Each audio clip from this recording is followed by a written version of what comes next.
I'm really excited to be among warriors for opportunity and justice for all our kids. I'm looking forward to spending the bulk of our time in a conversation, so we're going to have a Q&A session with the Dean as well as have a Q&A with you guys. But before that, and before we get started, I want to say just a few words about the future of the fight for educational justice, and particularly justice for our children of color. As many of you know, one of our most important efforts in the Obama administration to expand opportunity is called My Brother's Keeper. And that name got me thinking. Most of us probably know the biblical story. Abel offers a better sacrifice to God than his brother does, and God favors Abel. Cain gets jealous and murders his brother. God asks Cain where Abel is, and Cain pretends he doesn't know.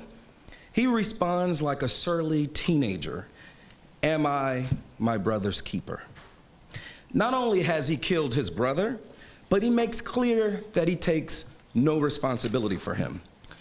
The first lesson I draw is that even in moments of jealousy and anger and rage, we defy God when we murder our own brother.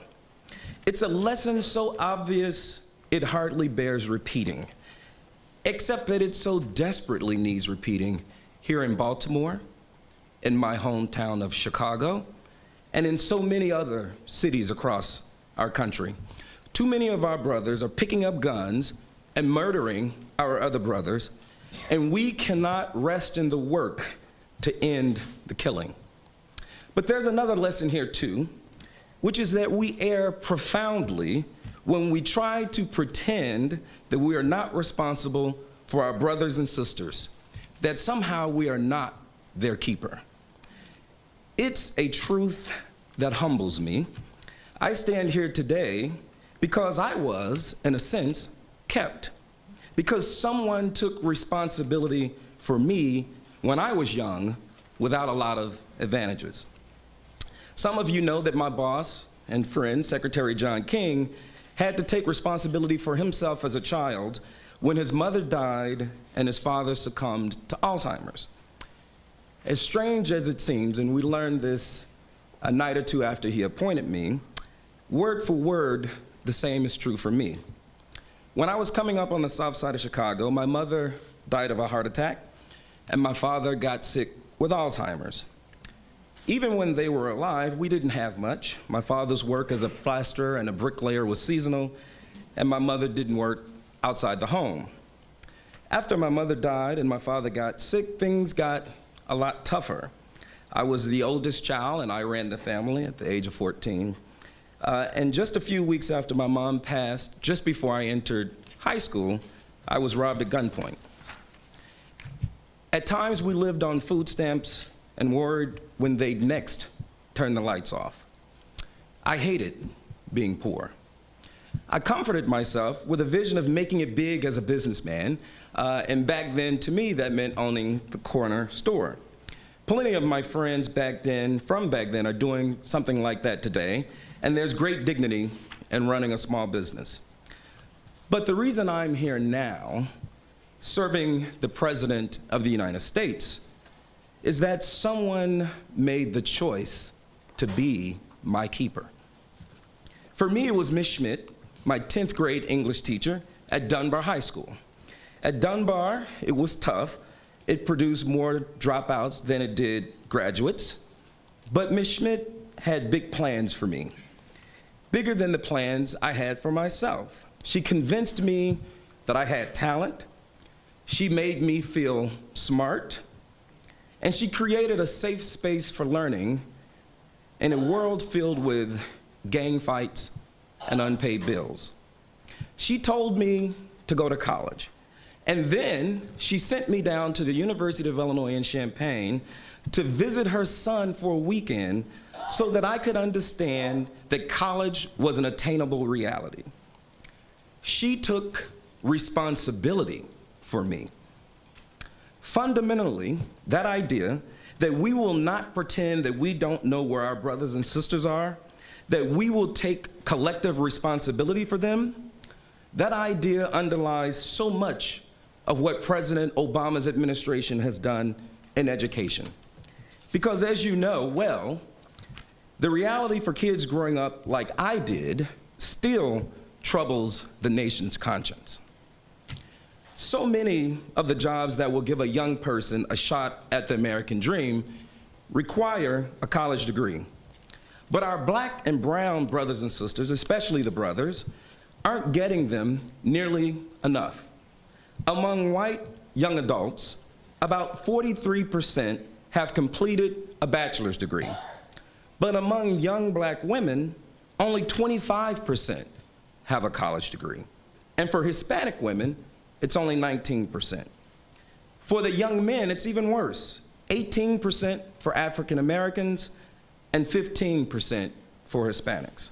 That's 1 in 6. That's 1 in 7. Compare that to the odds of incarceration. 1 out of every 3 black men in America is predicted to go to prison at some point in their lives. 1 in 3. In some school systems, despite massive improvements nationwide, a stunning proportion of African American and Latino students, about half, don't graduate from high school on time. We heard some of those statistics in Baltimore earlier this morning. And for so many of them, that means never graduating at all. Ask yourselves what their lives will look like. Ask yourselves how anyone can sit idly by in the face of these facts. I'm immensely proud of the fierce urgency that President Obama and Secretary Arne Duncan have brought to the vital work of changing the odds, work that Secretary King is now redoubling in during our final year in office. I'm proud that since President Obama took office, college enrollment by African American and Latino students is up by more than 1 million, and that at the high school level, graduation rates are at a new record high and dropout rates have reached historic lows. I'm proud, too, of the building blocks that this administration has put in place for lasting change, helping states to raise expectations for student learning and supporting educators better. Secretary King credits teachers with literally saving his life. But the fact remains that the odds are still stacked against too many of our kids, especially in urban places.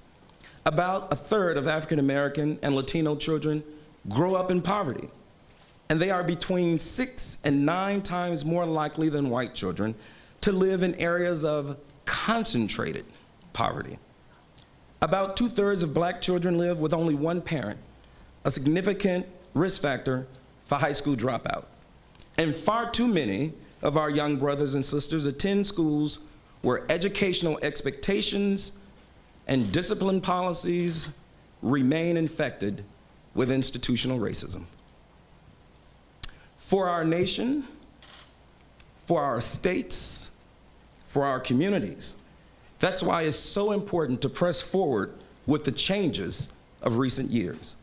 The new Every Student Succeeds Act, which replaced No Child Left Behind and mandates high standards for all kids, will help with that. But I also believe that each of us in this country bears an individual responsibility to our brothers and sisters to truly see kids like the one that I was, not to pretend that we don't know where they are. That's why I believe so deeply in my brother's keeper.